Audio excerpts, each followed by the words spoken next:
बिस्मिल्लाहिर्रहमानिर्रहीम। अस्सलामु अलैकुम नाज़रीन, सत्सवर की स्पेशल ट्रांसमिशन पासबान मिल्लत में आप तमाम देखने वालों को कहेंगी खुश आमदीद। और मैं हूँ आपकी मेज़बान महविश चौधरी और मेरे साथ है अज़र अली आब्दी साहब। अस्सलाम वालेकुम सर। वालेकुम सर, आज के मौजू के हवाले से हमारे नाज़रीन को आगाह कीजिए, क्योंकि सच टीवी की जानिब से पूरे अशरे का इनेकाद किया गया है कायद से रिलेटेड। जी, और 25 दिसंबर को ये अशरा अपने अरूज पर पहुँचा था और उसके बाद भी मौज़ूआत ऐसे हैं जो इंतहाई अहम है। और कायद के हवाले से जो हमने उनके ज़ाती करैक्टर के हवाले से, उनकी लाइफ के हवाले से, उनमें जो ख़ास सिफ़ात थी जिनकी बिना पे लोग कहते थे और कोई एक शख्स नहीं कहता था, उस दौर के बेशुमार लोगों की ये गवाहियाँ हैं कि कायद आज़म ऐसे करैक्टर, उन ऐसी integrity, honesty, uprightness, resolve, determination, इस ऐसी कोई शख्सियत उस वक्त बर्रसगीर पाक व हिंद में नहीं थी। यकीनन। तो हमने वो सारी बातें अपनी कौम के सामने रखी या एक याद दहानी कराई। बिल्कुल ऐसे। और इसी तरह आज का भी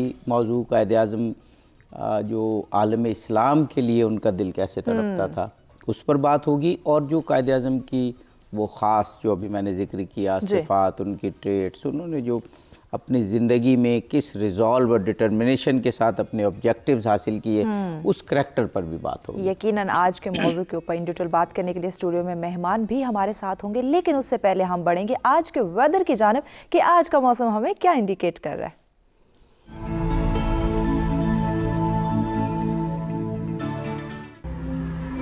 जी, सबसे पहले बात करते हैं इस्लामाबाद की, जहां ज़्यादा से ज़्यादा 15 डिग्री सेंटीग्रेड और कम से कम 4 डिग्री सेंटीग्रेड। रुख करते हैं लाहौर का, जहां ज़्यादा से ज़्यादा 18 डिग्री सेंटीग्रेड और कम से कम 8 डिग्री सेंटीग्रेड।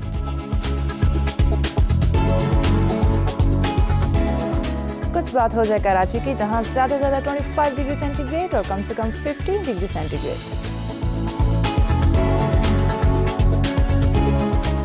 पेशावर का अहवाल आपको बताते चलें, जहां ज़्यादा से ज़्यादा 16 डिग्री सेंटीग्रेड और कम से कम 5 डिग्री सेंटीग्रेड। कुछ बात हो जाए कोयटा की, जहां ज़्यादा से ज़्यादा 13 डिग्री सेंटीग्रेड और कम से कम -3 डिग्री सेंटीग्रेड। बात करते हैं गिलगित बल्तिस्तान की, जहां ज़्यादा से ज़्यादा 5 डिग्री सेंटीग्रेड और कम से कम -5 डिग्री सेंटीग्रेड। आखिर में बात हो जाए मुजफ्फराबाद की, जहां ज़्यादा से ज़्यादा 10 डिग्री सेंटीग्रेड और कम से कम 0।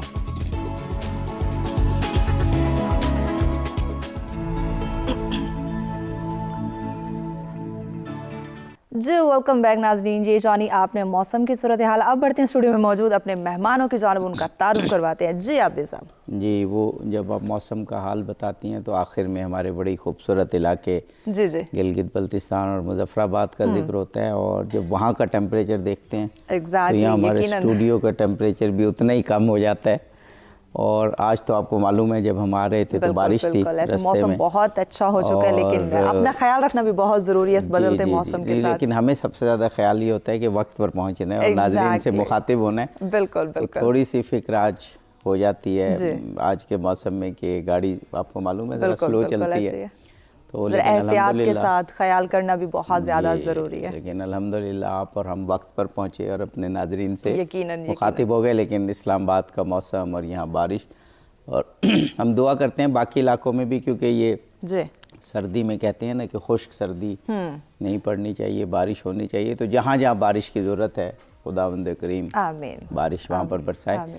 तो हमारे साथ एक बहुत ही अहम शख्सियत मौजूद हैं, डॉक्टर अतहर कसीम साहब। आप एजुकेशनिस्ट हैं और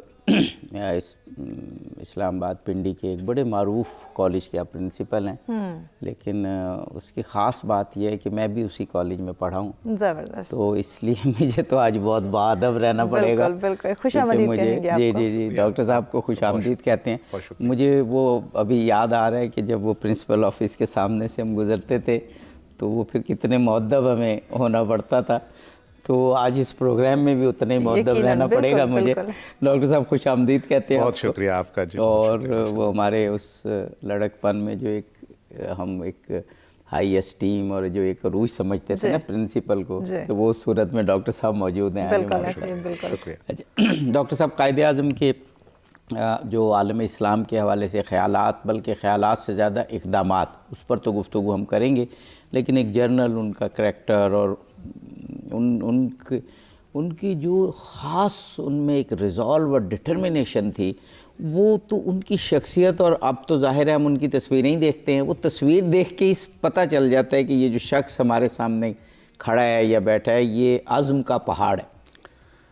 بہت شکریہ عابدی صاحب۔ سب سے پہلے تو میں مبارکباد دینا چاہوں گا آپ کے اس چینل کو جنہوں نے عشرۂ قائد کا اہتمام کیا، بہت شکریہ۔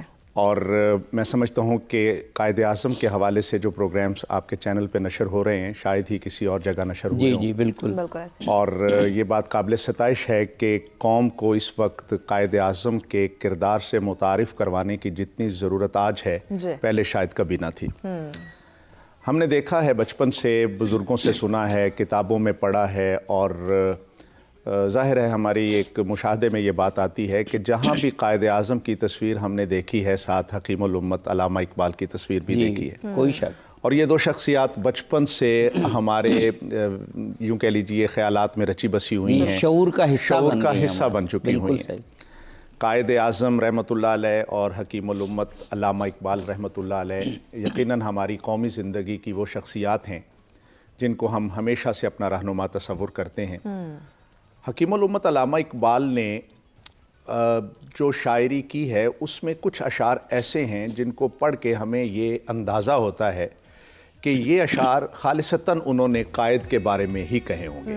بالکل۔ جیسے ایک شعر میں آپ کی خدمت میں پیش کرتا ہوں، حکیم الامت فرماتے ہیں، وہی جواں ہے قبیلے کی آنکھ کا تارا، واہ واہ واہ، شباب جس کا ہے بے داغ ضرب ہے قاری۔ واہ واہ واہ۔ اب اگر اس پر غور کیا جائے کہ شباب جو ہے وہ بے داغ کیسے ہوتا ہے، کس کا ہوتا ہے، اور ضرب جب لگتی ہے اپنے مخالف کے اوپر تو وہ کیسی قاری ضرب لگتی ہے، تو سچی بات ہے کہ قائد اعظم محمد علی جناح کی شخصیت ہی سامنے آتی ہے۔ بالکل۔ پھر عابدی صاحب ایک اور بڑا خوبصورت شعر ہے جو زبان زد خاص و عام ہے کہ وہ جس میں کہتے ہیں، نگاہ بلند سخن دل نواز جاں پرسوز، یہی ہے رخت سفر میر کارواں کے لیے۔ کیا بات۔ تو اب یہ جو خصوصیات علامہ اقبال بتاتے ہیں کہ کارواں کا امیر کون ہوگا جس کے اندر یہ تین کوالٹیز ہوں گی، تو پہلی کوالٹی جو علامہ اقبال نے بتائی ہے وہ ہے نگاہ کی بلندی۔ اچھا، نگاہ کی بلندی کا مطلب اگر میں اپنے ناظرین کو آسان لفظوں میں سمجھانا چاہوں تو وہ نگاہ کی بلندی یہی ہے کہ آپ اپنے دل کی آنکھ سے دیکھ سکتے ہو۔ واہ واہ۔ کیونکہ ظاہری آنکھ سے جب ہم دیکھتے ہیں تو اس چیز کو بصارت کہا جاتا ہے، جب ہم دل کی آنکھ سے دیکھتے ہیں تو اس چیز کو بصیرت کہا جاتا ہے۔ واہ۔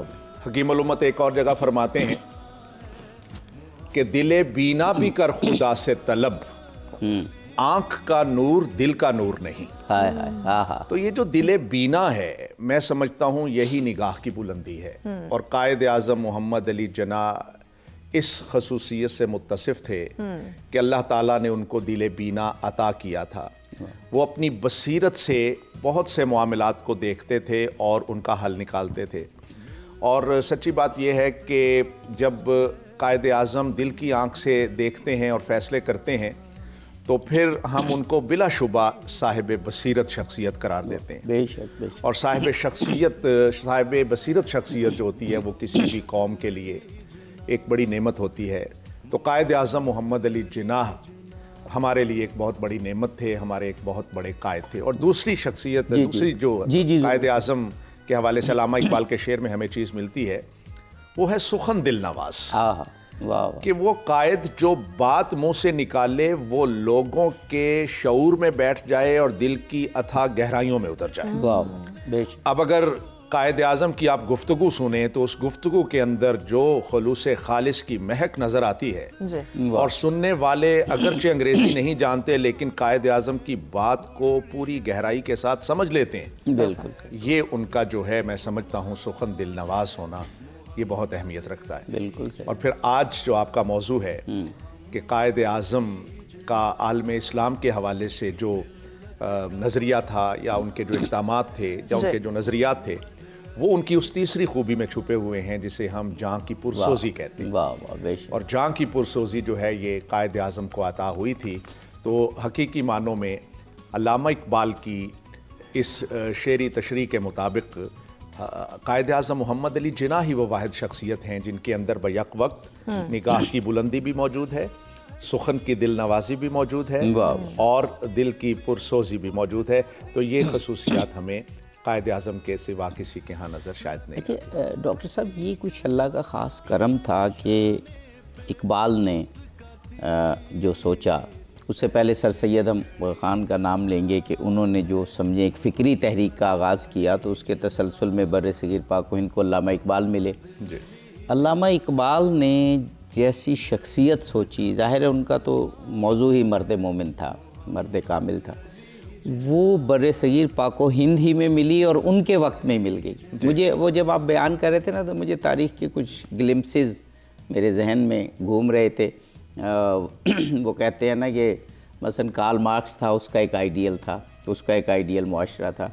وہ معاشرہ یورپ میں ہونا تھا، برطانیہ میں ہونا تھا، جرمنی میں ہونا تھا، تو وہ ہوا جا کے رشیا میں، اور کہا گیا، اور اس کے وقت میں پھر اس طرح سے نہیں ہوا، تو کہا گیا کہ اس کی تھیوری کی یا اس کے آئیڈیل کی سب سے پہلی خامی یہی تھی کہ جس جگہ اس نے پریڈکٹ کیا تھا کہ یہ انقلاب آئے گا، اس کے بجائے کہیں اور اسی لیے وہ ختم ہو گیا. تو اس پر ہم، لیکن علامہ اقبال کا خواب ادھر ہی پورا ہوا. اس پر گفتگو کریں گے. میرا بریک کی جانے بڑھنے اپنے مہمانوں سے ان ڈیٹیل گفتگو کی جائے گی. ابھی چونکہ بریک کا وقت ہو جاتا ہے، ہمارے ساتھ رہے گا. ملتے ہیں ایک شارٹ بریک کے بعد.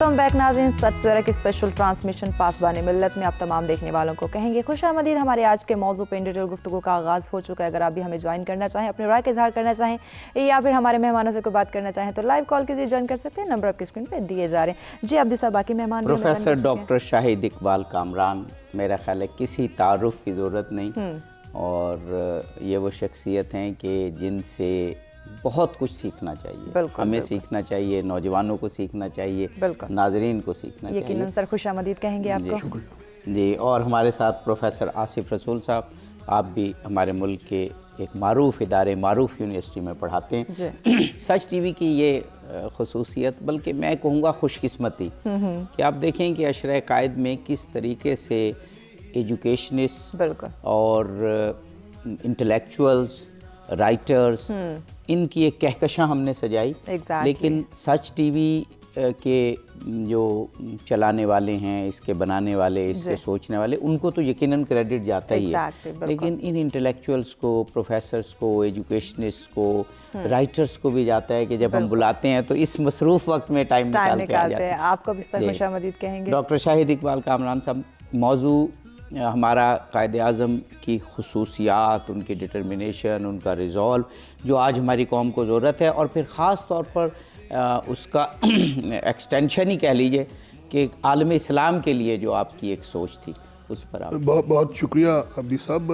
اس ٹیلی ویژن چینل نے یہ جو ذمہ داریاں اپنے اوپر لے رکھی ہیں، وہ اس کے ٹائٹل، اس کے عنوان کی وجہ سے ہے. جب آپ نے کہہ دیا کہ سچ ٹی وی ہے تو یہ ہر سچائی کو پروموٹ کرے گا، بالکل ہر سچائی کو اجاگر کرے گا. قائد اعظم محمد علی جناح، میں اسے اپنی خوش قسمتی سمجھتا ہوں، اپنی کمیونٹی کی. میں سے مراد میری کمیونٹی کی خوش قسمتی ہے کہ ہمارے رول ماڈلز ایسے ہیں جو آج کی دنیا کے جو معیار ہیں ان سے بھی سبقت لے جاتے ہیں. محمد علی جناح، میں پاکستان میں پیدا ہوا، یہی میری پرورش ہوئی، اور یہاں کی سیاست و ریاست کے سارے معاملات ہماری آنکھوں کے سامنے ہیں. ہم نے یہاں جو لیڈرز کا تجربہ کیا پاکستان میں، ان کو اگر بڑے اختصار سے بیان کیا جائے تو وہ سارے لینے والے تھے ریاست سے، بالکل دینے والے نہیں تھے. بالکل وہ کمزور معاشی حالت میں سامنے آتے ہیں اور بڑی مضبوط معاشی حالت میں وہ واپس جاتے ہیں. یہ ہمارے محمد علی قائد اعظم محمد علی جناح وہ سیاستدان ہیں جو ایک تو یہ کہ سیاست میں یہ احسان کے طور پہ آئے, اور بطور مسلمان مجھے پتا ہے کہ سب سے مستحسن قدم معاملات میں, دنیاوی معاملات میں احسان کا ہے. تو سیاست میں ان کو ضرورت نہیں تھی, ان کا شوق پورا ہو چکا تھا جو نمائندگی کا ہوتا ہے, جو اتنے بڑے فورمز پہ بات کرنے کا ہوتا ہے, وہ سارا ہو گیا. پھر جب یہ پاکستان بننے کی سیاست میں آئے, تحریک پاکستان میں آئے, علامہ محمد اقبال اور دیگر کی تجویز پہ, تو احسان کے طور پہ آئے. اور انہوں نے آنے سے پہلے اس ساری قیمت کو کیلکولیٹ کر, میں آپ کو بتاؤں کیلکولیٹ میں نے لفظ یوز کیا. اواخر میں زیارت میں کرنل الہی بخش صرف معالج نہیں تھے, محبت کرنے والے بھی تھے, شخصیت سے ہو جاتی ہے. تو وہ لاہور سے آئے تو آتے ہوئے جرابوں کا ایک جوڑا لے آئے. نہیں مجھے ضرورت نہیں. انہوں نے اصرار کیا جی میں اتنی محبت سے لے کے آیا ہوں تو اب مجھے دل دکھے گا اگر آپ نہیں لیں گے. تو کہنے لگا ٹھیک ہے پھر میں اسے خریدوں گا. انہوں نے کہا یہ آپ کیا ظلم کر رہے ہیں, لیکن انہوں نے پتا تھا ٹھیک ہے حضور جو بھی. اچھا کتنے کی ہے؟ انہوں نے بتایا جی اتنے کی ہے. سوچا تھوڑی دیر ایسے سوچ رہے, اس نے کہا آئی کانٹ افورڈ. میں ایسے بتا. اب یہ کون آدمی کہہ رہا ہے جس نے اپنی وفات کے بعد جو ڈونیٹ کیا تعلیمی اداروں کو, وہ اگر آپ سن لیں تو حیران رہ جائیں. مطلب یہ اس سطح سے, تو میں کہتا ہوں یہ درجہ احسان میں سیاست سے آئی. اور آپ دیکھیے کہ انہوں نے پھر کچھ لیا نہیں, کچھ کمایا نہیں, اپنے لیے اور کمائے میں سے سارا کچھ لٹا دیا. یہ رول ماڈل ہے ان کا. عالم اسلام پاکستان 1947 میں وجود میں آیا. میں اپنے طالب علموں کو بتاتا ہوں کہ یہ تقسیم ہندوستان نہیں تھی, یہ ترتیب ہندوستان تھی. یہ پارٹ آف ورلڈ جسے ہم اس وقت, پہلے مغربی پاکستان تھا اب پاکستان ہے, یہ حصہ کبھی بھی ہندوستان کا حصہ نہیں رہا. یعنی سب کانٹیننٹ میں یہ ایک الگ خطہ رہا ہے. علامہ محمد اقبال نے خطبہ الہ آباد میں ہمیں بتایا کہ اس خطے کی پشت ہندوستان کی طرف ہے اور چہرہ مشرق وسطیٰ کی طرف. واہ واہ, بڑا خوبصورت بات, بہت یہ اس کی طرف ہے. ہماری تاریخ, ہماری ذہنی ساخت ساری کیا خوبصورت جملہ آپ نے ادا فرمایا, اس طرف جاتی ہے. تو ایک تو یہ, ہاں دو صوبے ہندوستان کے جس کو ہم ہندوستان کہتے ہیں, دو صوبے تقسیم ہوئے, ایک پنجاب ڈیوائیڈ ہوا, ایک بنگال وہ ڈیوائیڈ ہوا اور اوربو ہوا.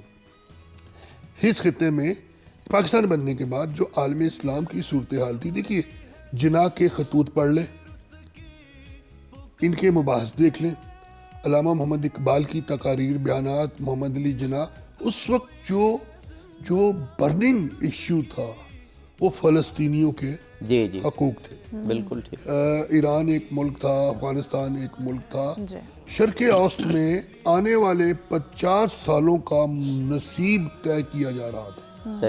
48 میں یعنی پاکستان بننے کے گویا اگست میں پاکستان بنا, تو مئی 48 میں وہاں ریاست ایک اسرائیل کی قائم کر دی گئی. اچھا اس سے پہلے جو امریکہ کے پریزیڈنٹ ہوتے تھے اس زمانے میں, اچھا ہر زمانے میں امریکہ کا ایک صدر ہوتا ہے, تو امریکہ کے ایک پریزیڈنٹ ہوتے ہیں ہینری ٹرومن.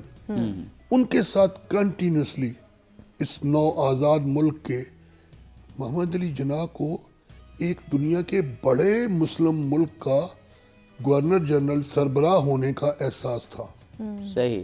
ہر ذمہ داری کا ایک پریویلیج تو ہوتا ہی ہے, لیکن اس کا ایک احساس کہ مجھے کرنا کیا ہے. تو ایک بالکل بڑے مسئلے تھے, آپ جانتے ہیں, مہاجر آ رہے تھے, آنسو تک آ گئے آنکھوں میں, پیسہ نہیں تھا, ہندوستان نے ہمارے حصے, ہر طرح کی مشکلات تھیں, لیکن انہیں ایک سٹیٹمنٹ کے طور پہ, ایک مدبر سیاستدان کے طور پہ عالم اسلام کے لیے جو ان کی ذمہ, تو کثرت سے انہوں نے اس کو کیا. اس وقت جو ہمارے وزیر خارجہ ہوا کرتے تھے سر ظفر اللہ خان, انہوں نے اقوام متحدہ کی پلینری کمیٹیز میں ایسی شاندار تقریر کی. عابدی صاحب میں آپ سے گزارش کروں کہ یہ جو قضیہ ہے فلسطین اور اسرائیل کا, اب تو خیر پتہ نہیں یہ کیا ہے, یہ جو قضیہ ہے, مصر کے ڈپلومیٹ نے کہا کہ پاکستان کے مندوب نے इस पूरी तारीख को अपनी 1.5 घंटे की तकरीर में समो दिया है वाह वाह और ये पूरी हिस्ट्री बयान कर दी है। इससे अच्छा केस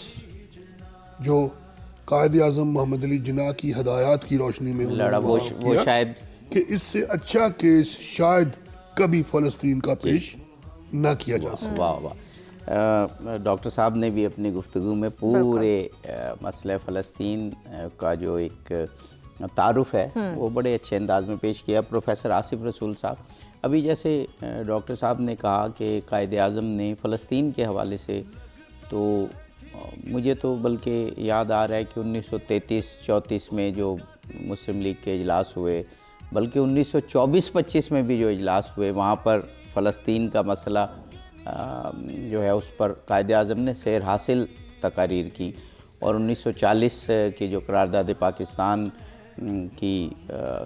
के लिए जो मीटिंग और फिर जलसा था, उसमें एक करारदाद फ़लस्तीन के लिए भी हुई। तो कायद आज़म तसलसल के साथ आलम इस्लाम के लिए सोच रहे थे। बिस्मिल्लाहिर्रहमानिर्रहीम, बहुत शुक्रिया रसूल। पहले तो डॉक्टर साहब से थोड़ा सा मैं कंटिन्यू करूँगा। एक बड़ा मैं तो लकी कहता हूँ कि आज डॉक्टर साहब के साथ हम बैठे हैं, तो बड़े शफीक इंसान है, उस कॉन्फिडेंस के साथ हम आते हैं। मतलब अगर हम उन 5 स्टेक होल्डर, पहले जिस तरह स्टार्ट किया ना कि दुनिया में, मैं भी एक राइटर ने बड़ा खूबसूरत एक लिखा था कि दुनिया में 2 ही तरह के इंसान पाए जाते हैं। एक जो जिस जगह पे भी आएगा ना तो वो रिसेप्टिव, वो रिसीव कर रहा है दुनिया से कि मेरा, मैं बनाऊं, मैं बड़ा बनूं सारा, और एक आता है वो सिर्फ देने वाला है। और कुदरत ने शायद ये जो सेकंड कैटेगरी है ना, इसमें कायद को बड़ी अच्छी पोजीशन पे मतलब लाकर खड़ा किया। फिर हम जब देखते हैं कि ये मतलब सब कॉन्टिनेंट में ये इशू चल रहे थे, तो 5 बड़े स्टेक होल्डर, मतलब जब अंग्रेज़ आए और उन्होंने अपना पूरा एक जिसे कहते हैं ना सिस्टम डेवलप कर दिया, मतलब हर हवाले से, इकोनॉमिकली, ये मिलिट्री के पर्सपेक्टिव में, अब उस जब वो डोमिनेट कर रहे थे, फिर साथ ही हिंदुस्तान, फिर हिंदू, फिर सिख थे, फिर आगे इसी तरह मुस्लिम कम्युनिटी, उसमें एक बंदा आके देखता है और उसकी देखे कि सबसे पहले अपनी एक बसीरत एज अ लीडर, कि इतनी ज़बरदस्त बसीरत थी कि वो उनके कोई मायोपिक आइट साइड नहीं थी कि मतलब 2-4 कदम देखा और चुप हो गए। इनकी इतनी कोई वसी थी कि उस लेवल पे उन्होंने एक इतना अच्छा वो प्लान करके अपना, और उस सारे मतलब इतने पावरफुल स्टेक होल्डर के सामने आहिस्ता आहिस्ता अपनी एफर्ट के साथ, तो सेकंड उनकी अपनी जो जहानत थी और जो टेबल टॉक, लेकिन मतलब सिखों ने, हिंदुओं ने, सब ने जो शिद्दत का रास्ता अपनाया, और उनकी अपनी जो शुरू में वो अभी भी प्रीचिंग जब इंडिया जो कर रहा होता है कि मतलब वीकर के स्ट्राइक करो और जो ज़रा तकड़े हैं उनको अवॉइड करें और इस तरह गो में चलें।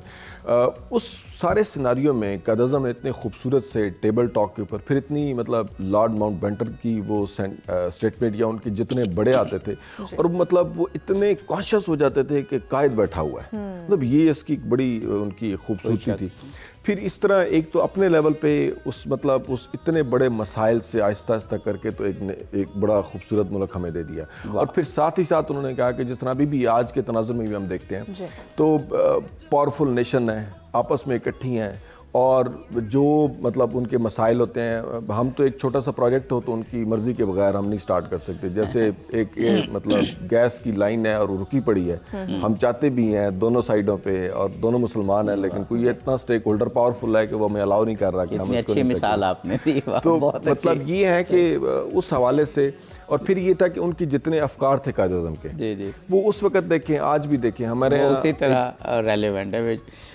जनाब डॉक्टर अत्तर क़सीम साहब, वो जब हम बर सग़ीर पाक व हिंद के पस मंज़र में देखते हैं, एक जर्नल भी हमारे जहन में, जब कोई ऐसी सिचुएशन आती है कि बहुत मुश्किल है, बहुत मुश्किलात हैं, कोई रास्ता नज़र नहीं आ रहा, ख़ास तौर पर मुसलमानों के हवाले से, तो जो अव्वलीन शख्सियात जहन में आती हैं उनमें सर सैयद अहमद ख़ान का नाम आता है कि मुसलमानों को कोई बिल्कुल उस वक्त रास्ता मालूम नहीं हो रहा था, कि एक बंदा उठा और उसने अमली काम भी किया और तसव्वुर भी किया।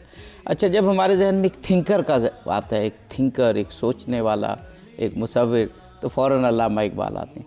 लेकिन जब हमारे जहन में लफ्ज़ करैक्टर आता है, और करैक्टर अपने पूरे मानी के साथ, पूरे पस मंज़र के साथ और पूरी अमली सूरत के साथ, तो फिर कायद आज़म के अलावा और कोई शख्सियत जहन में नहीं आती। आपने बिल्कुल बजा फरमाया। सर सैयद अहमद ख़ान को हम किसी भी हवाले से नज़रअंदाज नहीं कर सकते, बिल्कुल, کیونکہ میں سمجھتا ہوں کہ جب بنارس کے ہندوؤں نے اردو کے خلاف ایک تحریک کا آغاز کیا تھا کہ ہمیں اردو نہیں چاہیے بلکہ ہماری بھاشا زبان چاہیے، تو پھر سر سید احمد خان نے پوچھا تھا ہندوؤں سے کہ آپ کو اردو میں کیا مسئلہ ہے؟ تو ہندو کہتے ہیں جی یہ قرآن کی زبان ہے۔ تو قائد سر سید فرماتے ہیں کہ وہ تو عربی ہے، کہتے ہیں کہ نہیں، اردو بھی عربی سے بنی ہے، ہمیں سنسکرت بیس زبان چاہیے۔ اور جب انگریز قیادت پوچھتی ہے ہندوؤں سے کہ آپ یہ تحریک کیوں چلاتے ہیں، تو وہ کہتے ہیں جی اردو کوئی زبان ہے، نہ اس کے اندر کوئی بڑا مضمون لکھا جا سکتا ہے، نہ اس کے اندر کوئی بڑی شاعری ہو سکتی ہے، عشق و محبت کی شاعری اور جنوں پریوں کی داستانوں کے سوا اس میں ہے کیا؟ تو پھر سر سید اور عناصر خمسہ جو ہیں سر سید کے ساتھی 5 جو بشمول سر سید، انہوں نے اردو زبان کی جو خدمت کی ہے اس زمانے میں، اردو کو مسلمانوں کی زبان سمجھتے ہوئے اس میں مضامین لکھے۔ سر سید کے مضامین کو آپ پڑھ کے دیکھیں جو ان کے اس رسالے میں چھپے ہیں، جو ان کا رسالہ تھا، تو اس کو بھی، اور پھر اس کے بعد ان کے جو دیگر ساتھی ہیں مثلا شبلی نعمانی، شبلی نعمانی نے اردو کے اندر وہ کتابیں لکھ دی جس سے یہ ثابت کر دیا کہ اردو ایسی بڑی زبان ہے جس سے ہم ماضی کو کریت سکتے ہیں، اور ماضی کی بڑی شخصیات جو مسلمانوں کے ہیروز کی صورت میں ہیں انہوں نے ہمارے سامنے لا دی۔ بالکل مولانا الطاف حسین حالی کو ہم کیسے نظر انداز کر سکتے ہیں، جنہوں نے غالب کے شاگرد ہونے کے باوجود ایسی شاعری دی جو قومی سطح پہ بہت سمجھی جاتی ہے، بنیاد سمجھی جاتی ہے، اور میں سمجھتا ہوں کہ مولانا حالی کی وہ جو قومی ملی شاعری ہے اسی پر علامہ اقبال بعد میں عمارت کھڑی کرتے ہیں۔ بالکل پھر ہم دیکھتے ہیں کہ مولانا محمد حسین آزاد جیسے نقاد جب آتے ہیں سامنے تو پھر پتہ چلتا ہے کہ اردو کوئی معمولی زبان نہیں ہے، اس کے اندر دنیا کا ہر بڑا کام کیا جا سکتا ہے، خواہ وہ تخلیقی صورت میں ہو، خواہ وہ تنقیدی صورت میں ہو، خواہ وہ یوں کہہ لیجئے کہ لکھنے لکھانے کی صورت میں ہو۔ تو سر اور سید اسی احمد لیے خان قائد اعظم نے بھی اردو زبان پر بہت زور دیا، جی، اور یعنی کہ یہی قومی زبان ہوگی۔ بالکل آپ نے یہ بات صحیح فرمائی، اور سر سید کے اس دور میں ہی طے ہو گیا تھا کہ ہندو مسلمانوں کی زبان کو برداشت نہیں کرتے تو وہ مسلمانوں کے الگ تشخص کو کیسے برداشت کر سکتے ہیں، لہذا دو قومی نظریے کا آغاز اسی وقت ہوا تھا جب سر سید احمد خان جو تھے وہ میدان میں آئے۔ جی ڈاکٹر صاحب ہمیں ایک بریک لینا ہے، بریک کے بعد اسی موضوع پر گفتگو جاری۔ بالکل اپنے مہمانوں سے ان ڈیٹیل گفتگو کا سلسلہ جاری رہے گا، چونکہ وقت ہو جاتا ہے ایک بریک کا، ہمارے ساتھ رہیے گا۔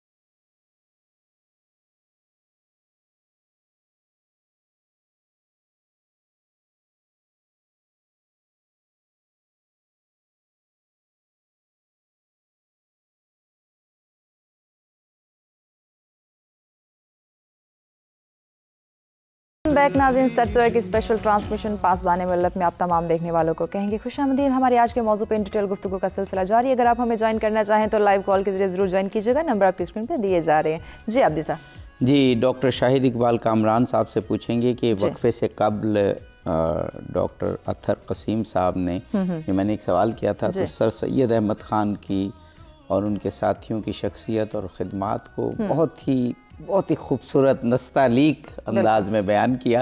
اب میں ڈاکٹر صاحب سے کہوں گا کہ یہ سفر علامہ اقبال سے ہوتا ہوا پھر قائد اعظم تک پہنچا، پاکستانی یعنی جو اس وقت بر صغیر کے مسلمان تھے ان کا درد ہو یا پورے عالم اسلام کا درد ہو، اسی تسلسل کے ساتھ قائد اعظم نے اس کو برقرار رکھا۔ ڈاکٹر صاحب دیکھیے، سر سید احمد خان کی شخصیت بہت بڑی شخصیت ہے۔ ہماری جو علیحدہ شناخت کا نقطۂ آغاز ہے وہ سید احمد خان کے دور میں صحیح بات، آئیڈینٹیفائی ہوا، شناخت ہوا، صحیح دریافت ہوا۔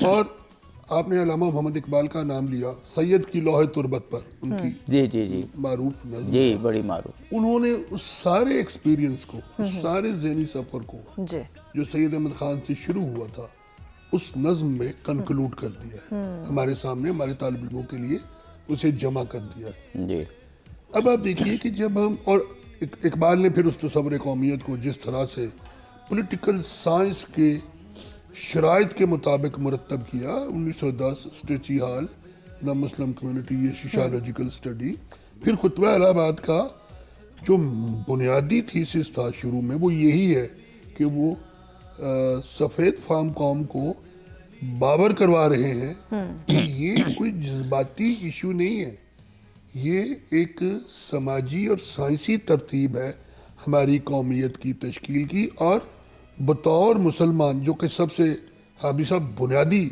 کنٹریبیوشن میں سمجھتا ہوں اقبال کی، کہ جب بھی مغرب ہمارے مسلمان ہونے کو سوچتا ہے تو وہ اس کو اس طرح انالائز کرتا ہے جس طرح وہ اپنے عیسائی ہونے کو انالائز کرتا ہے، صحیح کہ بھئی ٹھیک ہے ہم بھی عیسائی ہیں، اچھے عیسائی ہیں، مذہب ہمارا نجی معاملہ ہے، اور یہ مسلمان کیوں اس طرح نہیں کرتے؟ تو انہوں نے بتایا کہ ہمارے اور آپ کے درمیان ABCD یہ فرق ہے، آپ کا ہمارے لیے ہمارا مذہب کچھ اور معنی رکھتا ہے، صحیح، یہ ایک اس میں بہت بڑی تھی۔ دوسری بات یہ کہ جب یہ طے ہو گیا کہ علیحدہ ملک بنانا ہے، اور میں بتاؤں گول میز کانفرنس، پہلی گول میز کانفرنس اقبال کو جان بوجھ کے مدعو کیا گیا، سارے مندوبین ہیں، ساری نظریں لندن پہ جمی ہوئی ہیں، الہ آباد میں کانگریس کے بانیوں کا گڑھ، اس میں ایک اجلاس ہوتا ہے، اقبال وہاں خطبہ الہ آباد پیش کرتے ہیں، خطبہ دقیق انگریزی میں تھا، ہم تو ناس تو نہیں سمجھی، لیکن اگلے دن پریس میں رپورٹ ہوا اور لندن والی گول میز کانفرنس ساری کی ساری دھری رہ گئی۔ اب اس سے اگلے دن جو گفتگو شروع ہوئی وہ خطبہ الہ آباد پہ تھی، اور قیام پاکستان تک، اور میں سمجھتا ہوں ابھی اس طرف بھی توجہ دینے کی بہت بڑی ضرورت ہے کہ خطبہ الہ آباد کے مطالب کی تاثیر آج 2021 اور 22 آنے والا ہے، دروازے پہ دستک دے رہا ہے، ہمیں اس میں سے وہ پیغامات ڈی کوڈ کرنے چاہیے۔ اقبال اس کے آخر میں لکھتے ہیں، کیا بات ہے کہ تاریخ سے میں نے ایک سبق سیکھا ہے۔ عابدی صاحب جی قرآن نے کہا ہے نا تاریخ علم کے ذرائع میں سے ایک ذریعہ ہے، بالکل درست ہے، بالکل۔ اقبال کہتے ہیں کہ ساری بحث مباحث کنکلوڈ کر کے کہ تاریخ سے میں نے ایک سبق سیکھا ہے کہ آڑے وقتوں میں یعنی مشکل وقتوں میں مسلمانوں نے اسلام کی حفاظت نہیں کی، اسلام نے مسلمانوں کے اجتماعی وجود کی۔ واہ بالکل، کیا جملہ ہے۔ آج ہماری جو اجتماعی صورتحال ہے، ہمیں اس کو سمجھنے کے لیے اس سٹیٹمنٹ کو دوبارہ سے ڈی کوڈ کرنے، اور یہ وہی آدمی علامہ محمد اقبال نے اپنے آپ عملی سیاستدان رہے، بھرپور سیاست میں حصہ لیا، لیکن وہ سوچنے والے آدمی تھے۔ میں لائٹر موڈ میں ایک بات بتاؤں، ان کی بیگم کثرت سے کہا کرتی تھی، اچھا بیگمات تو ظاہر ہے پھر ایسے کہتی ہیں نا کہ کام وام بھی کیا کریں، کوئی گھر بیٹھے رہتے ہیں، کچھ نہیں کرتے، سوچتے رہتے ہیں، تو لکھتے رہتے ہیں۔ اچھا لکھنے کو آج تک بھی ہمارے معاشرے میں کام تصور نہیں کیا، یہ کوئی پروفیشن، جب کوئی کہتے ہیں کہ ہم لکھتے ہیں یا شاعری کرتے ہیں تو پھر کہتے ہیں آپ اور کیا کرتے ہیں یا کیا کام کرتے ہیں۔ کام کیا میں آپ کو بتاؤں عابد صاحب کہ اقبال کے اردو فارسی انگریزی لکھے کو صرف ایک بار پڑھنے کے لیے مجھے لگتا ہے 60 سال چاہیے۔ صحیح بات ہے، بالکل۔ اور وہ 61 سال کی عمر میں اتنا کچھ لکھ گیا، بالکل۔ یعنی ایک تحقیق ہوئی ڈاکٹر تھکی آپ جی نے کی کہ اقبال اپنی طبعی عمر سے 30 سال پہلے فوت ہو گئے۔ ان کی فیملی میں جو ایج کی ریشو ہے، ان کے فرزند 90 سال، تو اس سے یہ اتنے سال، اور وہ اس کی وجہ بتائی کچھ علاج وغیرہ صحیح نہیں ہوئے تھے۔ اتنی تھوڑی عمر میں آپ دیکھیے کہ اس آدمی نے، آپ اور ہم جو پڑھنے پڑھانے سے تعلق رکھتے ہیں، ہم اگر 100 تک سوچیں تو 3 تک لکھ پاتے ہیں۔ صحیح بات ہے، بالکل، بہت کم سوچتے، بہت زیادہ ہے۔ تو اس آدمی نے جو لکھا، آپ سوچیے اس نے کہاں تک سوچا ہوگا، اور یہ وہی سوچ ہے جس نے پھر ہمیں بتایا کہ یہ آدمی، اب جو پروگرام ہم نے طے کر لیا ہے تو یہ آدمی ہمارا رہنما ہوگا، اور اس کو قائل کیا۔ بالکل ٹھیک۔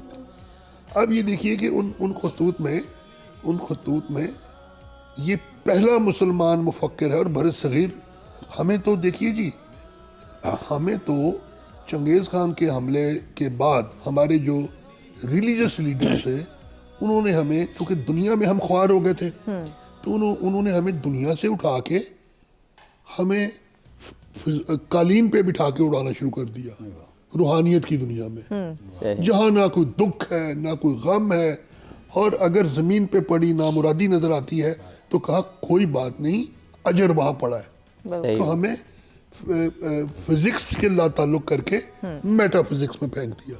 इकबाल उसे वापस लाते हैं बेशक। अब आप इस पे आइए, अब हमें करना है रोटी का मसला है। सही। आप पूरी सियासी अपने मुफक्करीन की तारीख देख लें, हमने कभी भूख को तस्लीम नहीं किया। मुझे भूख लगती है, मैं खाता भी हूँ, लेकिन हमने कभी बहस नहीं की।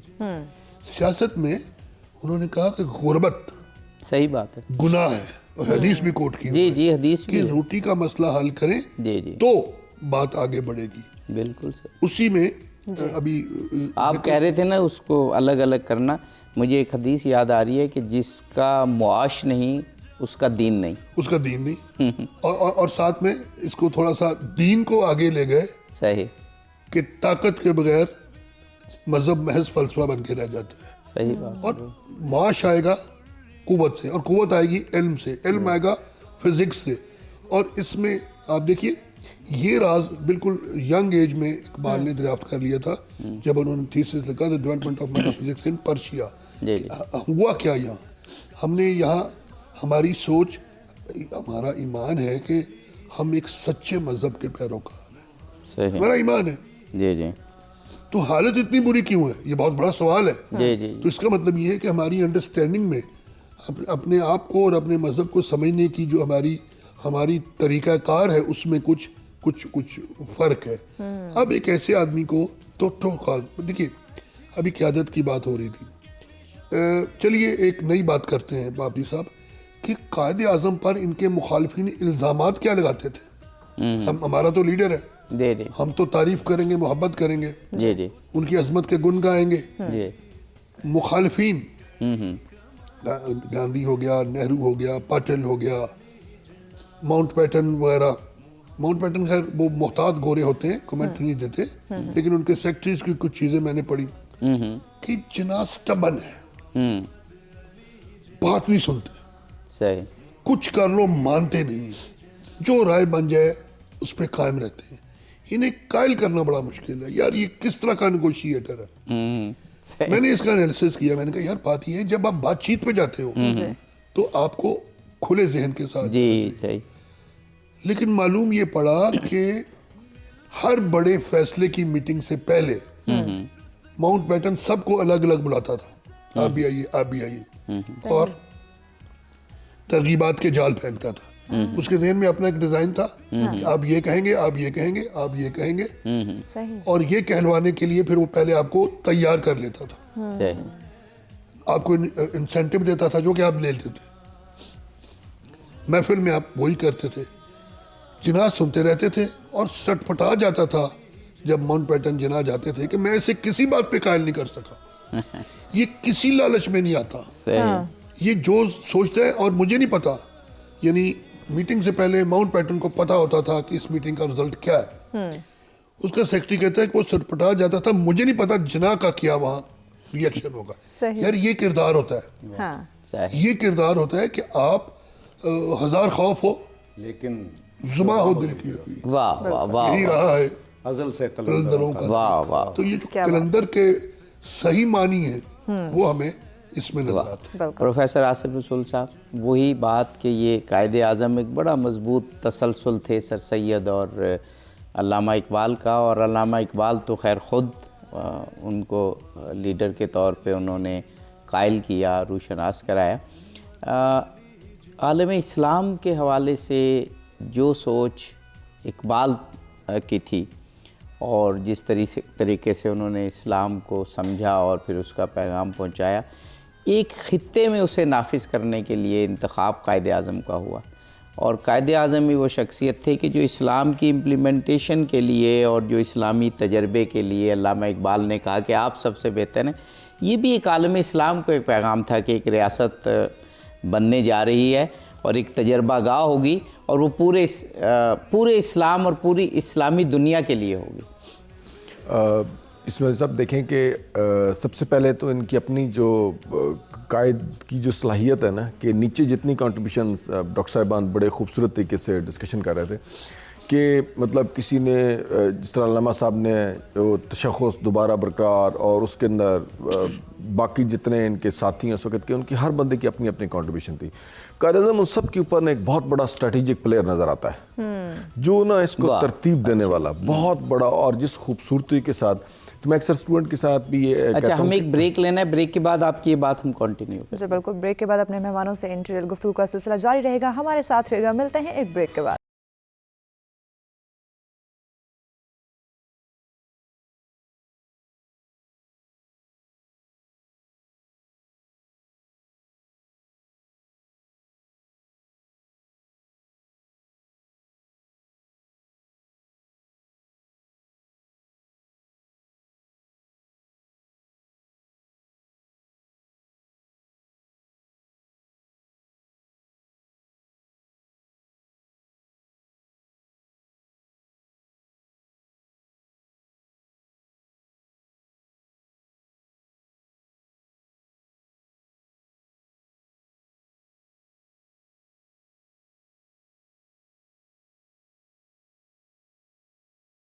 ویلکم بیک ناظرین, سچور کی اسپیشل ٹرانسمیشن پاسبان ملت میں آپ تمام دیکھنے والوں کو کہیں گے خوش آمدید. ہمارا آج کا موضوع کہ قائد اعظم اور عالم اسلام کے مسائل, اس پہ ان ڈیٹیل گفتگو کا سلسلہ جاری ہے. اسٹوڈیو میں مہمان ہمارے ساتھ موجود ہیں.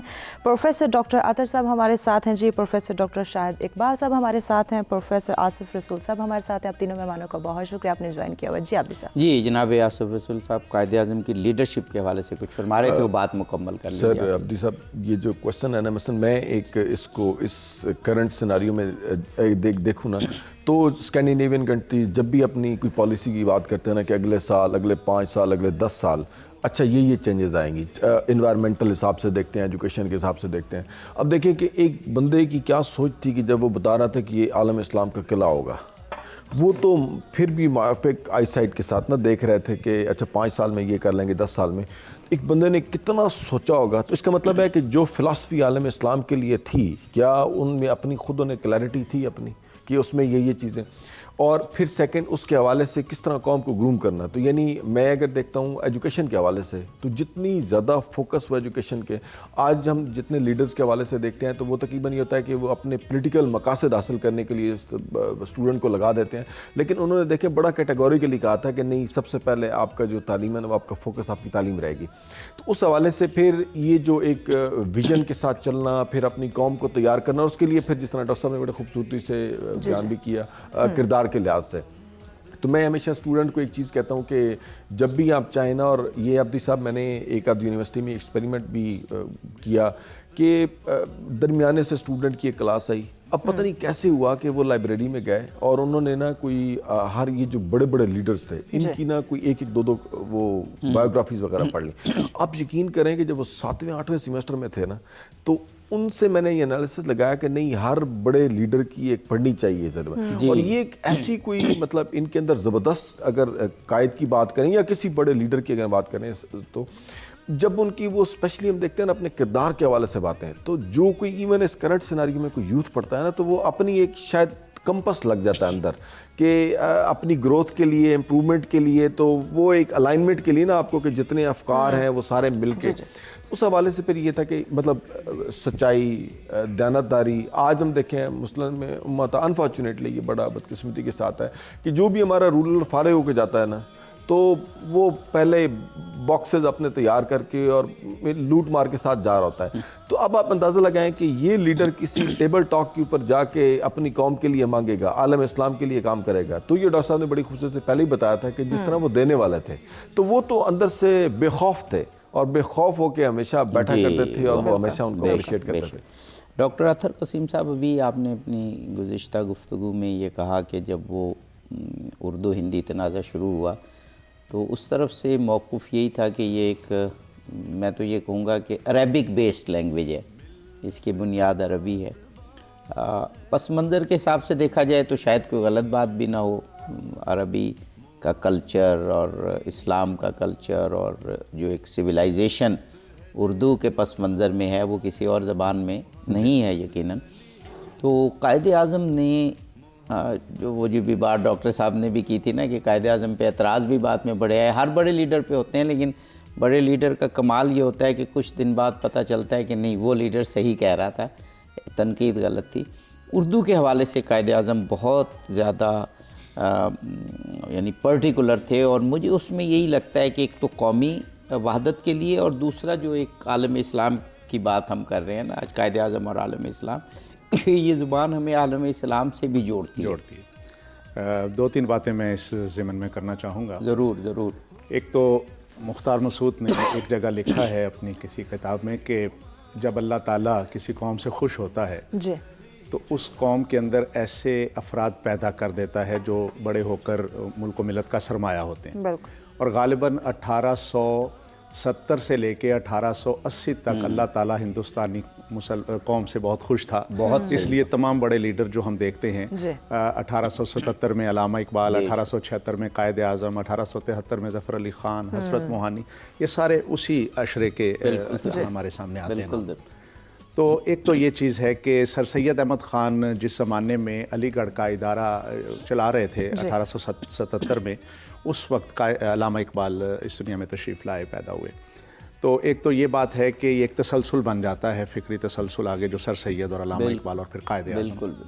कायद आज़म, अलामा इकबाल से पहले जब सर सैयद की हम बात करते हैं तो वो उर्दू से बड़ी मोहब्बत करते हैं, और अगरचे वो उस ज़माने के तकाज़े के मुताबिक अंग्रेज़ी पढ़ने की ज़रूरत महसूस करते हैं और कौम को कहते हैं कि अंग्रेज़ी पढ़ो ताकि तुम अंग्रेज़ का मुकाबला कर सको, क्योंकि इल्मी सतह पे ऊपर आने के लिए वो ज़रूरी था। लेकिन एक बार वो वाक़या जो है कि चंद अंग्रेज़ों ने जब एक ट्रेन के अंदर सर सैयद अहमद ख़ान से कहा कि जब आप लोग अंग्रेज़ी बोलते हैं तो हमें हंसी आती है, तो सर सैयद अहमद ख़ान ने जवाब दिया कि जब तुम लोग उर्दू बोलते हो तो मुझे रोना आता है। अब ये वो जवाब था जिससे उनकी उर्दू के साथ मोहब्बत का हमें पता चलता है। अच्छा, फिर अलामा इकबाल तो ज़ाहिर है कि उर्दू के शायर और फ़ारसी के शायर, और उन्होंने तो एक बहुत बड़ा एक निज़ाम फ़िक्र दिया हमें। लेकिन जब हम कायद आज़म तक ये बात लेके आते हैं तो एक बात को मद्देनज़र रखना बहुत ज़रूरी है कि अलामा इकबाल शायर हैं और कायद आज़म सियासतदान हैं। जो शायर होता है उसकी सोच का रास्ता दिल के ज़रिए होता है, और सियासतदान चूँकि प्रैक्टिकल होता है, अमली होता है, लिहाजा वो अक्ल की बुनियाद पे सोचता है। लिहाजा इन दोनों की जो फ़िक्र है वो इस लिहाज से बहुत मतलब हमें सामने रखना पड़ेगी गुफ्तगू के दौरान। तो जब कायद आज़म की उर्दू से मोहब्बत की हम बात करते हैं तो उर्दू को कौमी ज़ुबान का दर्जा जो दिया वो बाबाए उर्दू मौलवी अब्दुल हक के मशवरे पे ढाका में तकरीर करते हुए कायद आज़म ने कहा कि there will be only one national language and that will be Urdu, Urdu and Urdu. अगरचे कायद आज़म अंग्रेज़ी बहुत अच्छी बोलते थे और ये बात उन्होंने अंग्रेज़ी में ही कही, लेकिन इससे पता चला कि कायद आज़म मोहम्मद अली जिन्नाह ने उर्दू को ही वाहिद ज़ुबान करार दिया जो राब्ते की ज़ुबान हो सकती है। और जो आपने अभी बात की कि आलम इस्लाम के साथ राब्ते में भी चूँकि ये अरबिक बेस्ड ज़ुबान काम आएगी, तो ये एक बड़ी बहुत ज़बरदस्त बात आपने की। फिर हम आलम इस्लाम के हवाले से जब रिलेशन की बात करते हैं तो एक बात मुझे कहने की आप इजाज़त दीजिए, जो मौलाना शब्बीर अहमद उस्मानी ने जिसका जिक्र किया है एक जगह पे कि कायद आज़म मोहम्मद अली जिन्नाह ने जो वो ख्वाब देखा था बैठ के लंदन में, जिसका उन्होंने कहा था कि मेरी वफ़ात के बाद इजहार कीजिएगा, पहले जिक्र ना कीजिएगा, कि जनाब रिसालत माब सल्लल्लाहु अलैहि वसल्लम ने ख्वाब में कायद आज़म को हुक्म दिया है कि वो हिंदुस्तान में जाकर मुसलमानों की खिदमत करें। अभी ये जो प्रोमो आप सुन रहे हैं, ये जो पीछे हल्की हल्की आवाज़ आ रही है, मिल्लत का पासबां है मोहम्मद अली जिन्नाह, ये जो नगमा कायद आज़म के बारे में है, ये जस्टिस शाहदीन हमायूं के साहबजादे मियाँ बशीर अहमद का लिखा हुआ है, जो हमायूं के एडिटर रहे हैं रिसाला का। तो इसके आप लफ्ज़ों पर ज़रा गौर कीजिए कि मिल्लत का पासबां है मोहम्मद अली जिन्नाह, पासबां मुहाफिज, और मिल्लत इस्लामिया, और मिल्लत है जिस्म, जान है मोहम्मद अली जिन्नाह। तो जिस्म की हैसियत तो बिल्कुल मैयत जैसी हो जाती है ना अगर उसमें से जान निकल जाए। तो आलम इस्लाम और मिल्लत इस्लामिया अगर एक जिस्म है तो उसकी जान अगर कायद आज़म को करार दिया जा रहा है, तो इसका मतलब ये है कि कायद आज़म ने आलमी सतह पे जहाँ जहाँ मुसलमानों की तहरीकें थीं, जहाँ जहाँ मुसलमान ग़ुलामी की ज़िंदगी गुजार रहे थे, उनकी हिमायत की है, जिसमें फ़लस्तीन आ जाता है, जिसमें कश्मीर आ जाता है, जिसमें इंडोनेशिया की वो जो तहरीकें थीं, शमाली अफ्रीका के जो मुल्क थे अलजायर, त्यूनस और वो दीगर ममालिक, लीबिया जिसमें आ जाता है, मराकश आ जाता है, वो सारे जो उस ज़माने में जंग अज़ीम अव्वल के बाद जब फ्रांस की और ब्रिटेन की ये जिम्मेदारी आ गई थी कि उन्होंने इन मुल्कों के ऊपर तसल्लुत अपना जमाना नौआबादियाती तसल्लुत, तो उस वक्त कायद आज़म मोहम्मद अली जिन्नाह उनकी हिमायत करते हुए नजर आते हैं। और जब डच एम्पीरियलिज्म नौआबादियाती निज़ाम के तहत फ्रांस इजाज़त मांगता है अपने बहरी जहाज़ों को इंडोनेशिया भेजने के लिए, तो कायद आज़म उसका इनकार करते हैं। और कायद आज़म ने वाशगाफ अल्फाज में कहा था कि मैं देखता हूँ, इसराइल के हवाले से जब वो बात करते थे कि ये इसराइल को मैं देखता हूँ कि अगर ये बरतानिया और अमेरिका इसकी पुश्त पनाही छोड़ दे तो ये किस तरह यरूशलेम पर कब्जा करने का सोच सकते हैं। और फिर आप कश्मीर के हवाले से आ जाए, कश्मीर का वो मशहूर कायद आज़म मोहम्मद अली जिन्नाह ने कश्मीर में कुछ अर्सा क़याम किया और उन्होंने मुसलमानों से बहुत सारी मुलाकातें की, लीडरशिप से। उस ज़माने में रईसुल अहरार चौधरी गुलाम अब्बास का आप देखें तो वो जो पत्थर मस्जिद का खिताब है कायद आज़म का, जिसमें लाखों मुसलमान थे और वो मुस्लिम कॉन्फ्रेंस का एक बहुत बड़ा जलसा था, सालाना जलसा, जिसमें कायद आज़म ने यूँ उंगली का इशारा किया, गुलाम अब्बास, उस वक़्त वो मीर वाइज यूसुफ शाह भी साथ बैठे थे, उनका गुलाम अब्बास, हिंदुस्तान के 20 करोड़ मुसलमान तुम्हारे साथ हैं, मुस्लिम लीग तुम्हारे साथ है, मैं ज़ाती तौर पर तुम्हारे साथ हूँ, लिहाजा तुम कश्मीर की आज़ादी के लिए काम जो कर रहे हो वो बड़ा काबिल सताइश काम है। तो ये कायद आज़म के दिल के अंदर जो सोच था ना, वो जो जहाँपुर सोच वाली बात है, वो कश्मीरियों के साथ धड़कता है, वो फ़लस्तीनियों के साथ धड़कता है कायद आज़म का दिल। और कायद आज़म का दिल जितने भी मुसलमान, ख़ास तौर पे शुमाली अफ्रीका के जो मज़लूम ममालिक थे और महकूम ममालिक थे, उनके मुसलमानों के साथ धड़कता है। बिल्कुल। डॉक्टर शाहिद इकबाल कामरान साहब, मुझे कायद आज़म की एक और बात याद आ रही है, और उससे पहले मुझे हज़रत अली का एक कौल याद आ रहा है जो इमाम हसन को उन्होंने कहा था कि हमेशा मज़लूम के साथ ही रहना, कभी जालिम ना बनना, मज़लूम के साथ ही रहना। यहाँ इस्लाम और गैर मुस्लिम की भी बात नहीं है। कायद आज़म ने शायद अव्वलीन जो अपनी तकारीर लेजिस्लेटिव काउंसिल में मुंतखब होने के बाद की, 1910 में वो आप मुंतखब हुए पहली दफ़ा, तो उनमें अफ्रीका के मज़लूमों के लिए उन्होंने बात की और उन्होंने उस वक्त अंग्रेज़ को ललकारा। उस वक्त कोई सोच भी नहीं सकता था इस लहजे में उस वक्त बात करना लेजिस्लेटिव असेंबली में कि अफ्रीका में जो आप ज़्यादती कर रहे हो हम उसके सख्त ख़िलाफ़ हैं। और यहीं से फिर पता चलता है यानी 1910 से कि कायद आज़म किस तरह आलमी जो नौबतियाती या साम्राज्य निज़ाम था उसके ख़िलाफ़ थे। देखिए, एक तो ज़ाती तौर पे कायद आज़म मोहम्मद अली जिन्नाह बतौर हिंदुस्तानी इस बात से वाक़िफ़ व आगाह थे कि इस वक्त जो नौबादियाती तसल्लुत की क़ुव्वतें हैं, बरतानिया हो गया, फ्रांस हो गया, जिन दोनों को रिप्लेस किया बाद में अमेरिका ने, तो दुनिया में जितना भी, ख़ास तौर पे कमज़ोर दुनिया में जितना भी फसाद है वो इन्हीं की वजह से। मैं आपको एक दिलचस्प बात बताऊं कि कायद आज़म मोहम्मद अली जिन्नाह के बारे में और अल्लामा मोहम्मद इकबाल के बारे में, चूँकि हमारा मौजू है आलम इस्लाम के बारे में तसव्वुरात, कि ये किस तरह के पाकिस्तान बनना था 1947 में, तहरीक चल रही थी, लेकिन और उसको वो कैसा मुल्क होना है, हम एक आइडियल स्टेट परफॉर्म करना चाह रहे हैं, एक आइडियल मुल्क बनाना चाहते थे। डॉक्टर साहब, हमें एक ब्रेक लेना है, ब्रेक के बाद यहीं से इंशाल्लाह शुरू करेंगे। बिल्कुल, कायद आज़म से मुतालिक इन डिटेल अपने मेहमानों से गुफ्तगू का सिलसिला जारी रहेगा। वक्त हो जाता है ब्रेक का, हमारे साथ रहिएगा।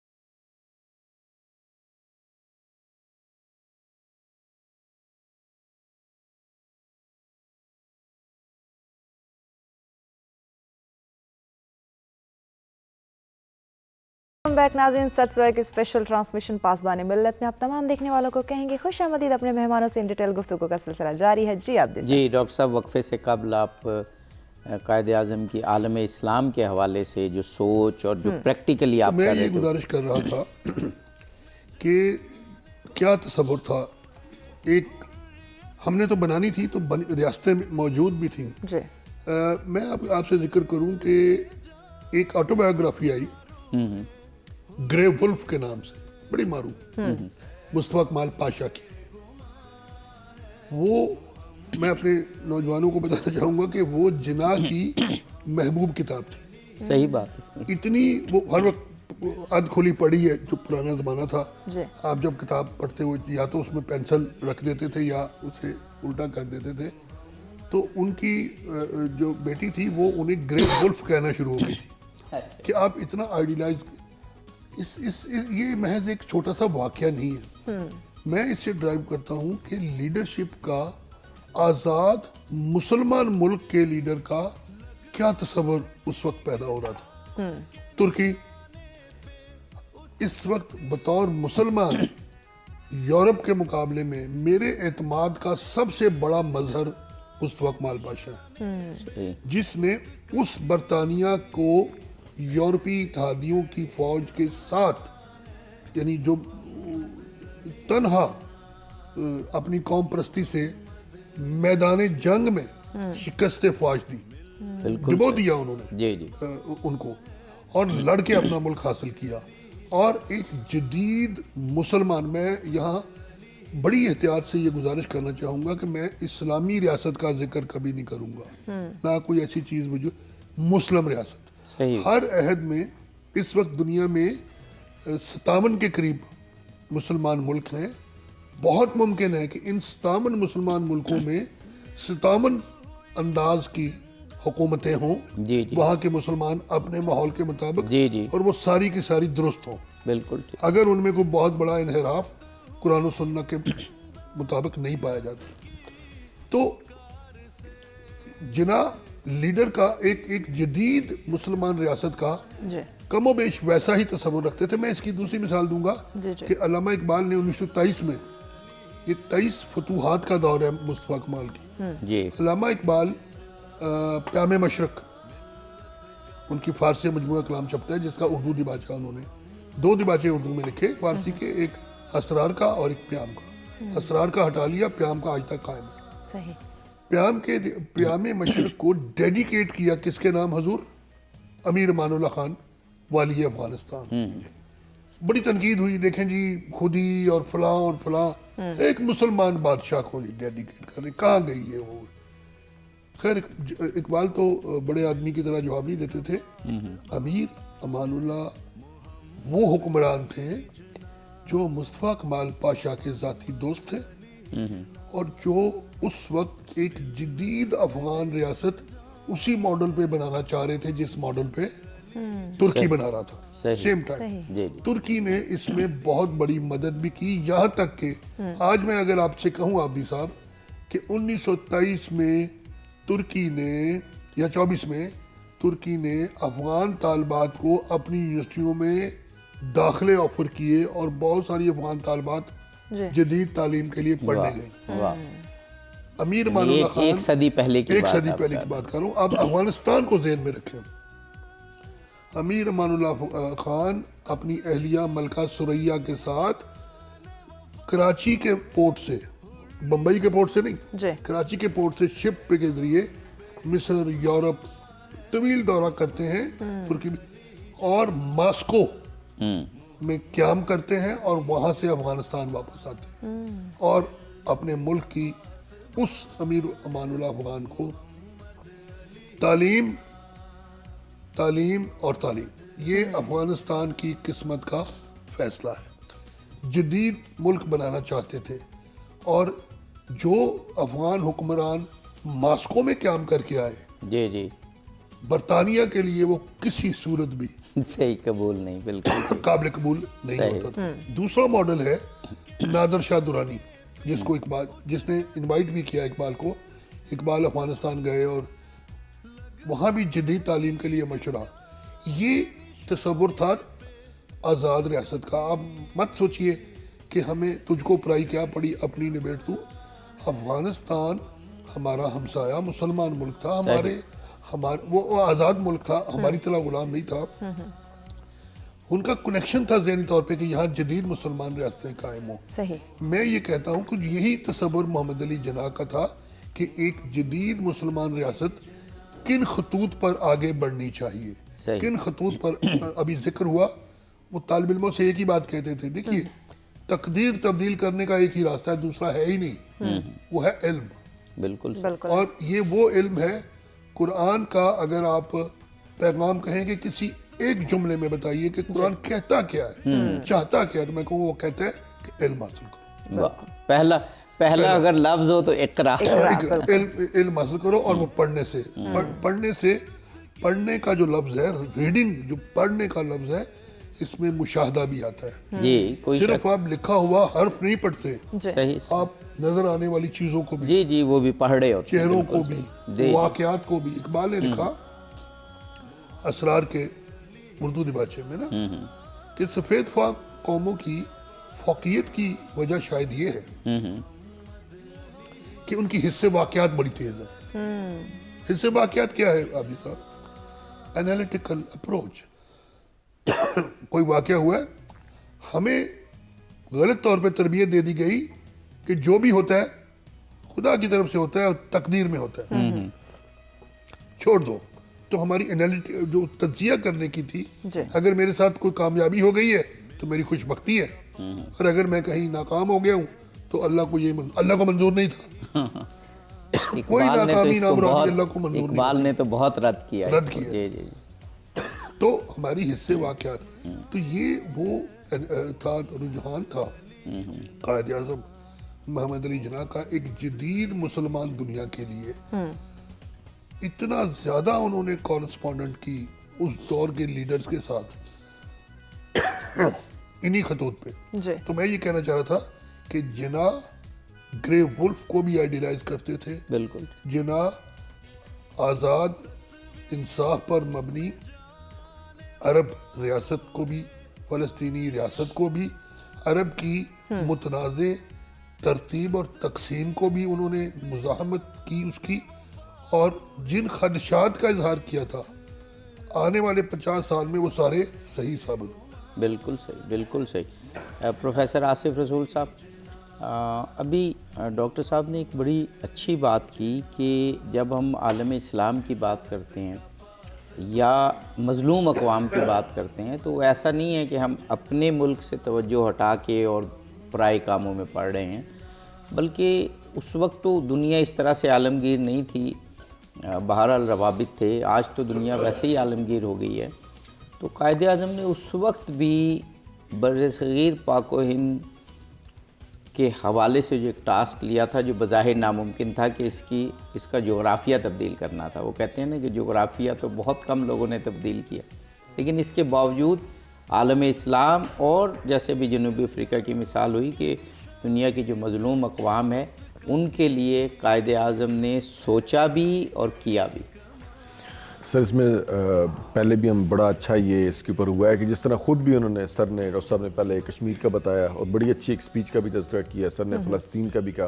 اور ابھی بھی اگر آپ دیکھیں تو جب بھی ہمارے ہاں وہ مطلب جس طرح ایک ڈیولپمنٹ ہوئی ہے کہ کہیں بھی ظلم ہو رہا ہوتا ہے تو جتنا پروٹیسٹ کا لیول پاکستان میں ہوتا ہے نا, یا جتنی لوگ ایکسپیکٹنگ, یا ڈپلومیسی کی اگر ہم بات کرتے ہیں تو اسٹرانگسٹ فارم میں اگر جاتا ہے, سنے نہ سنے ہوئے ایک علیحدہ چیز ہے, لیکن یہ ہے کہ ہماری طرف سے وہ جاتا ضرور ہے, وہ اس کا بہت زیادہ جاتا ضرور ہے.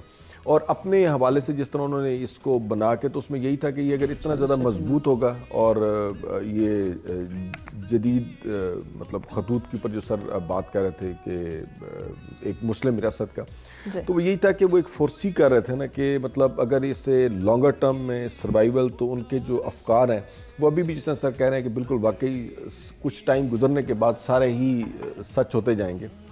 تو اس میں کوئی شک نہیں ہے کہ ان کا اپنا ویژن بڑا کلیئر تھا.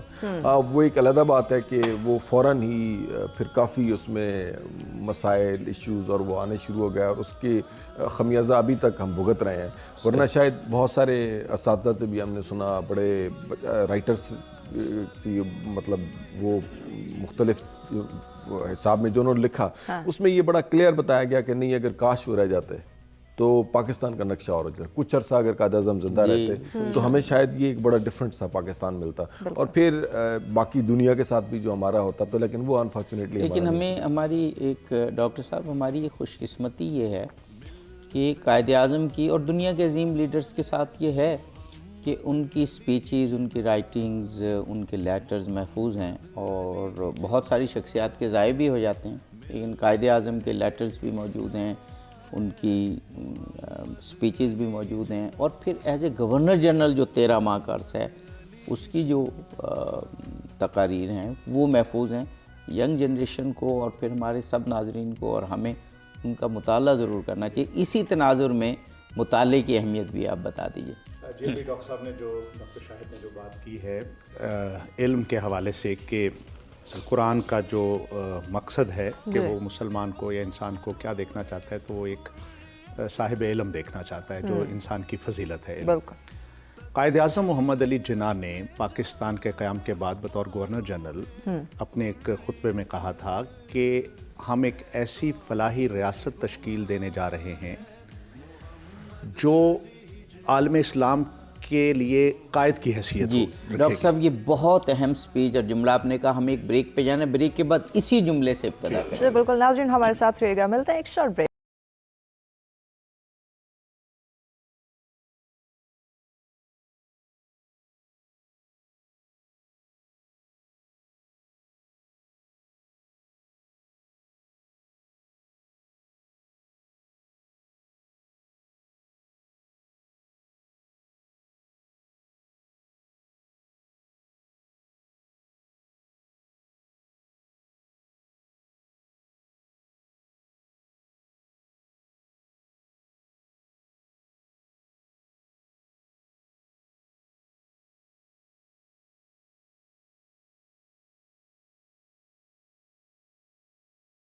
بیک ناظرین، سسورہ کی اسپیشل ٹرانسمیشن پاسبان ملت میں آپ تمام دیکھنے والوں کو کہیں گے خوش آمدید۔ ہمارا آج کا موضوع کہ قائد اعظم اور عالم اسلام کے مسائل، اس پہ ان ڈیٹیل گفتگو کا سلسلہ جاری تھا۔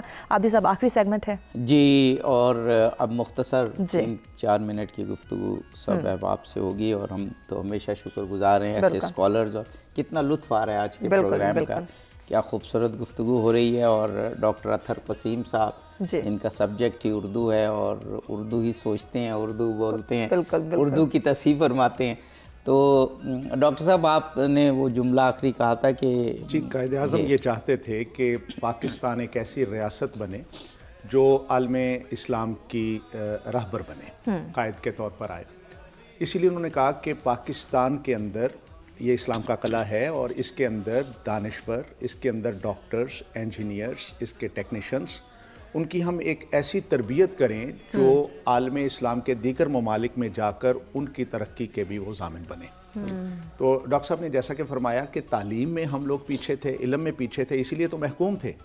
اور پھر علامہ اقبال کا وہ شعر ذہن میں لائیے جب وہ قائد کو کہتے ہیں کہ نومید نہ ہو ان سے اے رہبر فرزانہ، کم کوش تو ہیں لیکن بے ذوق نہیں رہا۔ یہ جو امت مسلمہ کے لوگ ہیں یہ کم کوش ضرور ہو گئے ہیں لیکن بے ذوق نہیں ہیں، ذرا سی تھپکی سے یہ پھر آگے بڑھ سکتے ہیں۔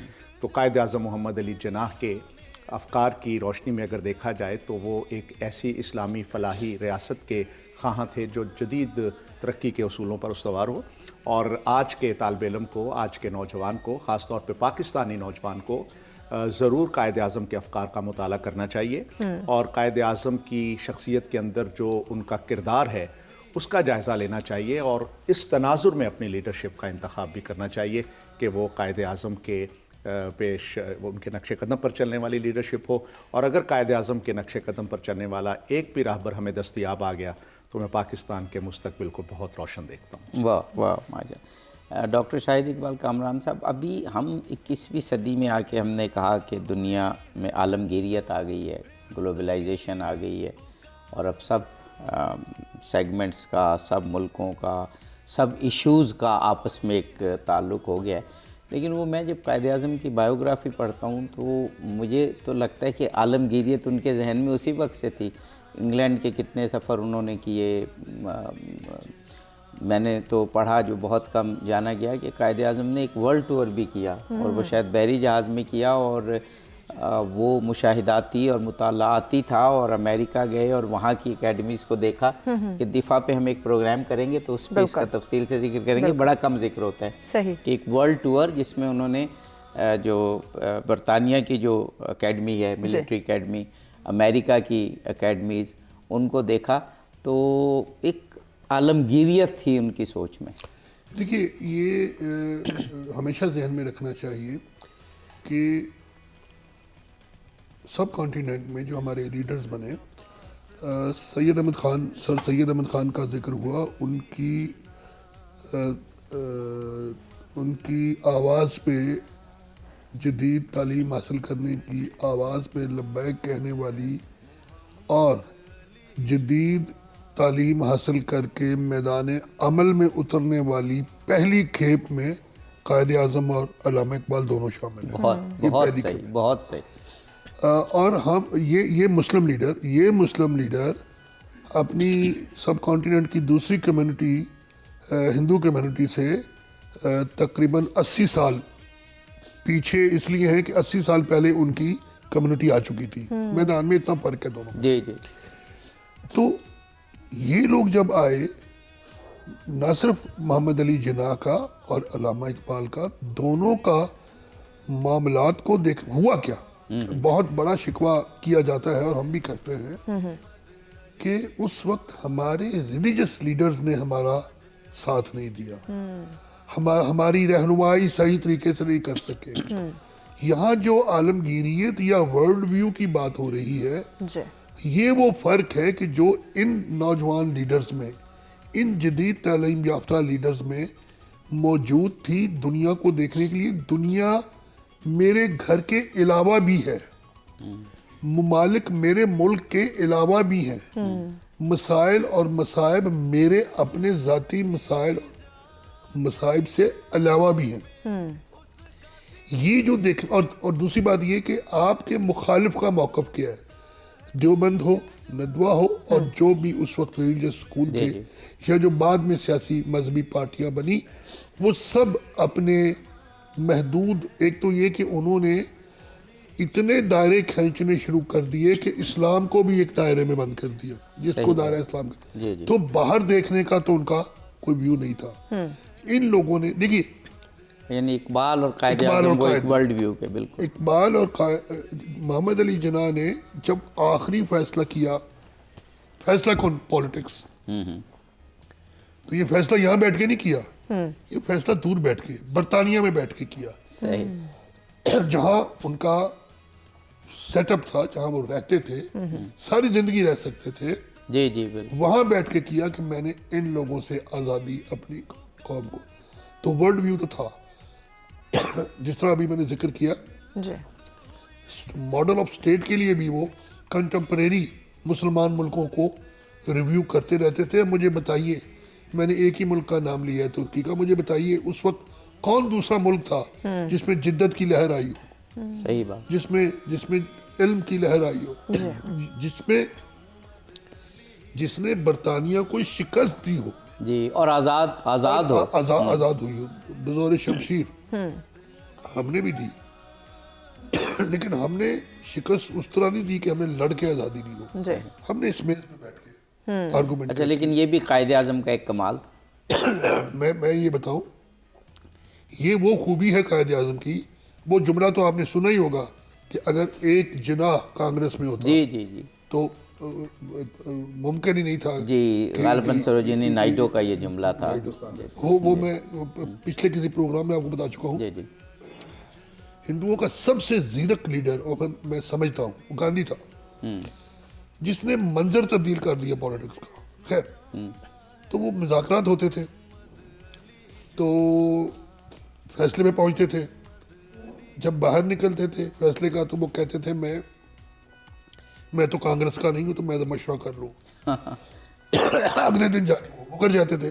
तो एक नुमाइंदे ने सवाल किया कि वो जो कल आपका मुआहदा हुआ था, तो अभी आपने आश्रम में, महात्मा ने कहा है कि मेरी अंदरूनी रोशनी ने मुझे बताया कि ये फैसला दुरुस्त नहीं है। मुस्कुराए, कहने लगे वो सीधी तरह क्यों नहीं कहता, उससे हिमाकत हुई थी, गलत फैसला किया। तो ये वो लीडर है, सही बात, जो दुनिया को, जो मामलात को इज्तिमाई नज़र से देखते हैं।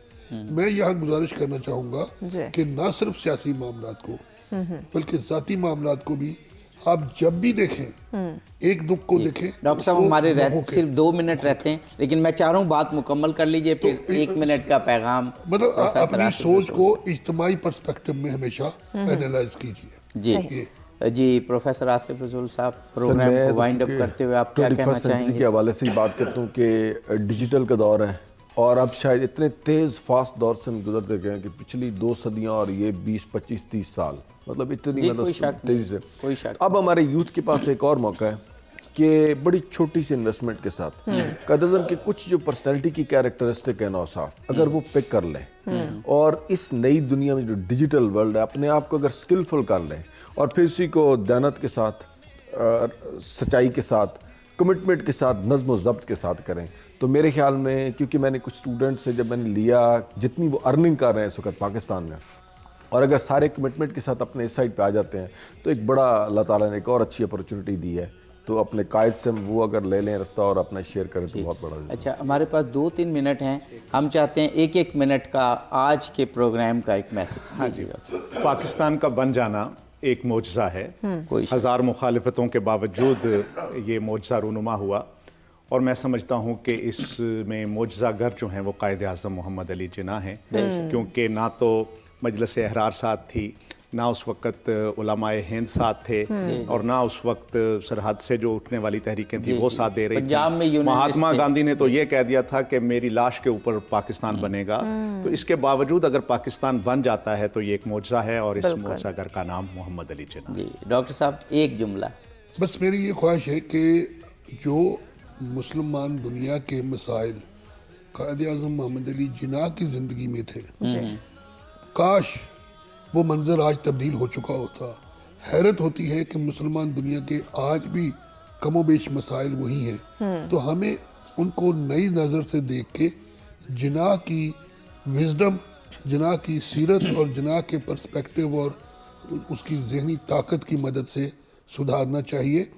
हमें दुनिया को एक अच्छा, दुनिया को बदलने की बजाय अपने आप को एक अच्छा नमूना बना के दुनिया के सामने पेश करना चाहिए। बिल्कुल बिल्कुल। जी प्रोफेसर आसिफ, जिस तरह कायद ने अपना एक अपनी रियासत का ये इस कले का एक सोचा था, और जो उन्होंने मतलब माइनॉरिटीज़ के लिए अपना, तो उसकी अब भी रिवाइवल की ज़रूरत है, स्पेशली पाकिस्तान में, ताकि हर कोई, अल्लाह ताला ने जिस किसी को पोटेंशियल और वो इर्रिस्पेक्टिव किसी मज़हब से है उसको एक भरपूर मौका मिलना चाहिए ताकि अपनी सलाहियतों को उजागर करो, इसमें अपनी कंट्रीब्यूट करें। वाह, बहुत खूबसूरत गुफ्तगू। बिल्कुल। प्रोफेसर डॉक्टर अतहर वसीम साहब, प्रोफेसर डॉक्टर शाहिद इकबाल कामरान साहब, प्रोफेसर आसिफ रसूल साहब ने की।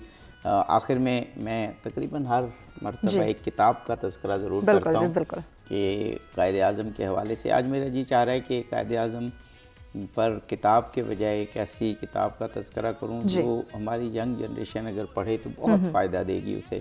वो कायद-ए-आज़म की कॉरेस्पॉन्डेंस, उनके खतूत हैं। सही। और जो अभी मेरे जहन में किताब आ रही है, शरीफुद्दीन पीरज़ादा ने उसको कंपाइल किया था, गालिबन कायद्स कॉरेस्पॉन्डेंस के नाम से। सही। एक तो ब्यूटीफुल इंग्लिश, यानी अगर इंग्लिश में अपना माफ़ी ज़मीर बयान करना हो, कम्युनिकेट करना हो, तो बहुत ही खूबसूरत, और उसमें बड़ा कंसाइज, कम्प्रिहेंसिव, यानी कम से कम जुमले इस्तेमाल करते हुए किस तरह हमें अपनी बात दूसरे तक पहुंचानी चाहिए। दूसरा, कायद-ए-आज़म के करैक्टर उसमें ज़ाहिर होता है, और तीसरा ये कि पूरी तारीख है, यानी जब कायद के खतूत हैं तो वो पूरी तारीख बयान हो रही है। बिल्कुल जी। अब मेहमानों का बहुत शुक्रिया, आपने वक्त दिया। नाज़रीन, कल दोबारा आपकी खिदमत में हाजिर होंगे कायद से मुतालिक एक और अहम मौजू के साथ। तब तक के लिए हमें दीजिए इजाज़त। अल्लाह निगहबान।